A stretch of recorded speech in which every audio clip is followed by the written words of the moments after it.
Hey, Let's do it, folks, man. back on the Bossman show. It's JC and Boss NBA for agency recap. JC's wearing his cowboy gear because JC's still a cowboy for life, I see.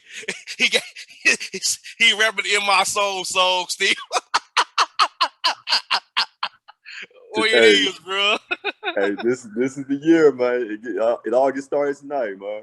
I hear that. What JC tell me is, bro, for agency been crazy, man. What move so far has really stood out in your mind right now so far, my guy?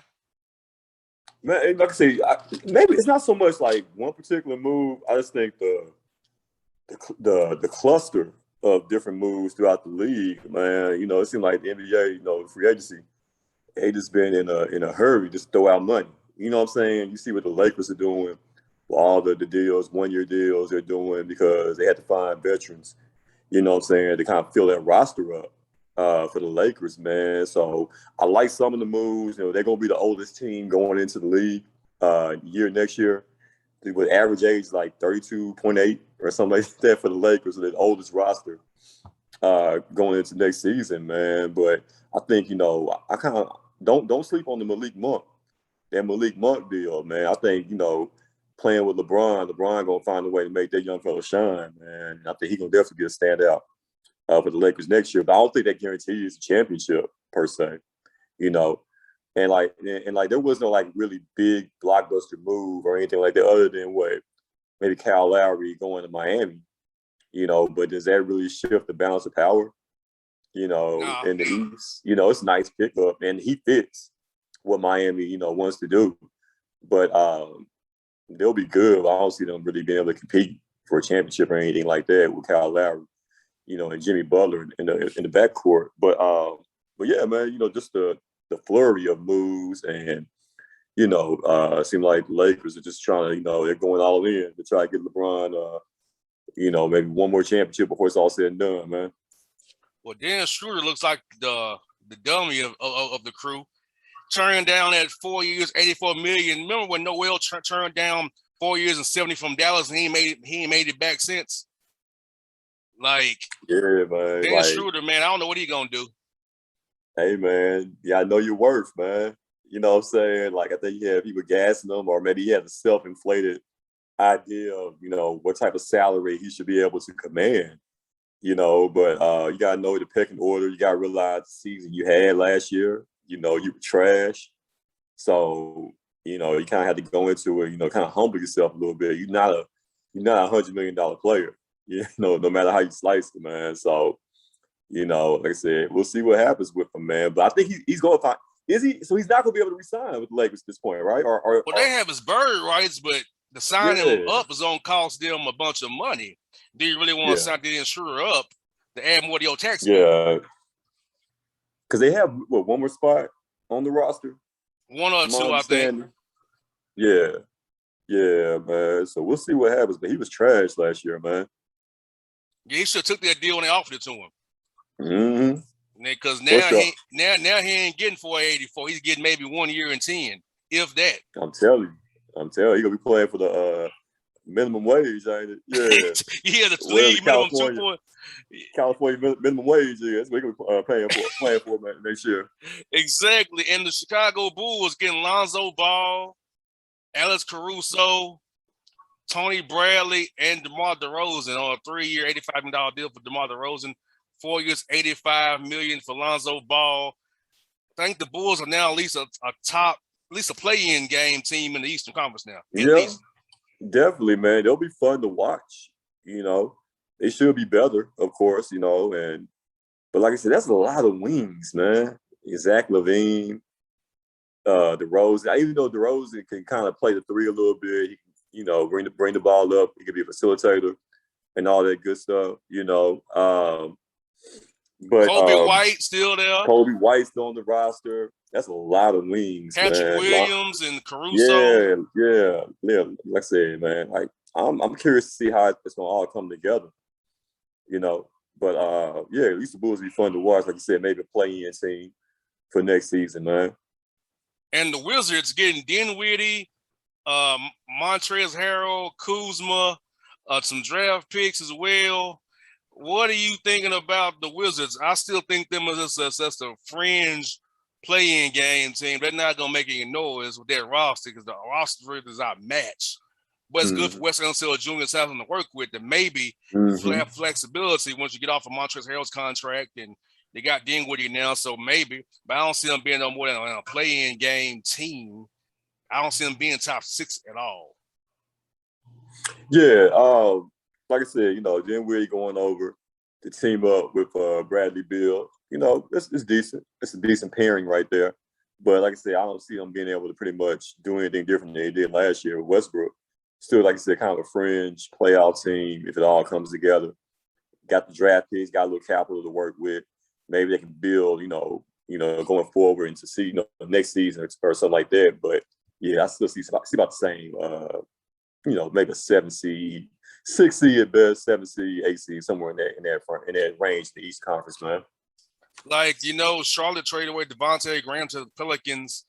I don't know what they're doing either in Charlotte. I don't think they really improved any that much in Charlotte for my liking. It's still in that same area, play-in game, or missing the playoffs altogether. Then the Knicks, they pretty much ran it back when added Evan Fournier and Kemba Walker. Does it really address the issues of shooting and scoring? I don't know, because Tom Thibodeau is the knee killer, and I feel bad for Kemba Walker's knees and Fournier because he don't know what load management means, or taking them some minutes off. So, what's your thoughts about the Knicks, man? You know what? Maybe I should have started off with the Knicks.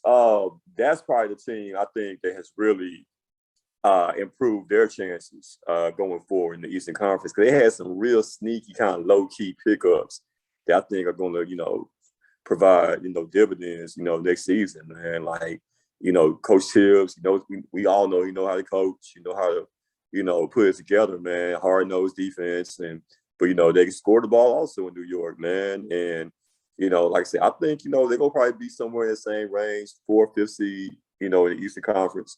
But I think, with these pickups, they may be able to advance, out of the first round next year. You know what I'm saying? Like, I think they got the experience this past season going up against the Hawks and, getting that experience, getting some more proven guys, veteran guys on the team now, man. I think the Knicks could possibly, make some noise, maybe go into the second round and threaten, maybe play for a Eastern Conference title there, man. And the Hawks pretty much stayed intact. Coming back with Gordy Jane, Lou Williams, Trae Young on a max deal. John Collins got 125, JC. Of course, he wanted the max. Would you have given John Collins 5 years, 125 with a player option in year 5? Would you have done that deal for John Collins? I don't know, man. I don't know. Like I said, I don't have my ear to the streets like you do down there, in Atlanta when it comes to the Hawks, man. I think he's a good player. I think he's a building block. In the way the market is set up, the way things are going, like you have to pay that type of money, for these young guys, man. But I would have probably maybe done like the 4-year deal. You know what I'm saying? Yeah, 4-year, 100 million maybe. Yeah. Not be stuck with that player option in year 5. He can opt in that player option in year 5, make it 125. Right. I'll probably do a 4-year deal, man, and then kind of see where we're at towards the end of the deal if you want to extend it or not, man. But like I said, I think he's a building block though, But like I say, man, it's Trae Young getting his money, that big extension deal, you know what I'm saying? What was it, 205? Well, now see, let me tell you what I did. That was Woj boosting for Omar Wilkes. It's 5 years, 171. He has to make all the NBA to get 207.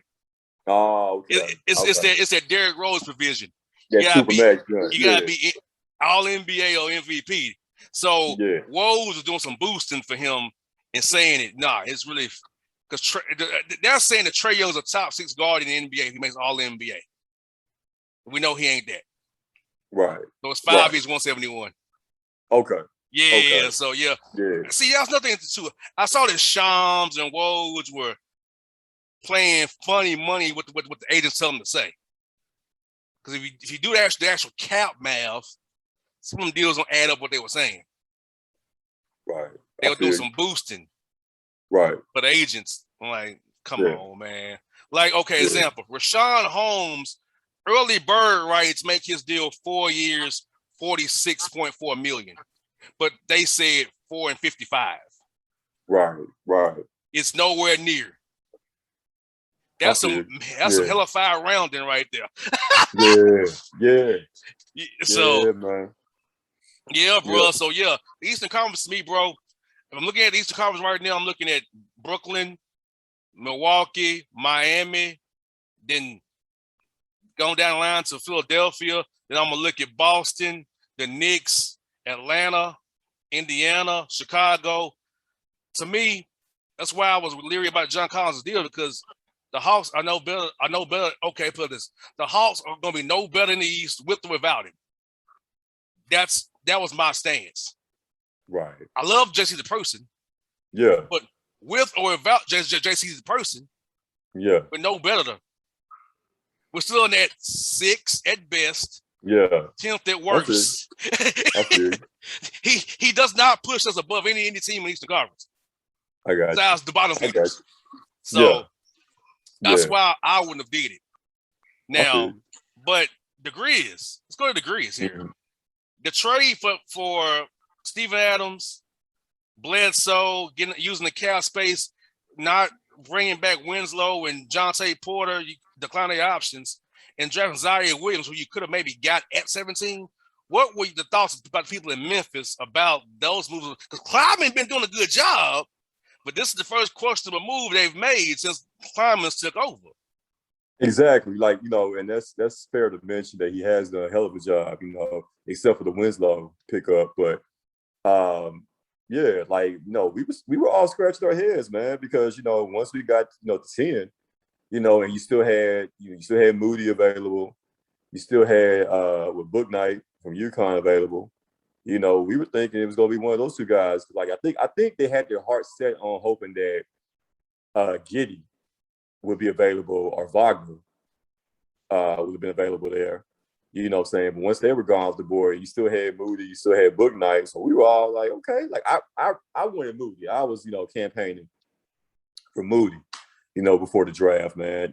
You know what I'm saying? I thought he could have fit in, he could have contributed day one, for us next season, man. But like, hey man, they definitely threw a curveball at us, man. And they went with the kid from Stanford, Zaire Williams, who played, with Bronny on that LeBron at high school Sierra Canyon team, man.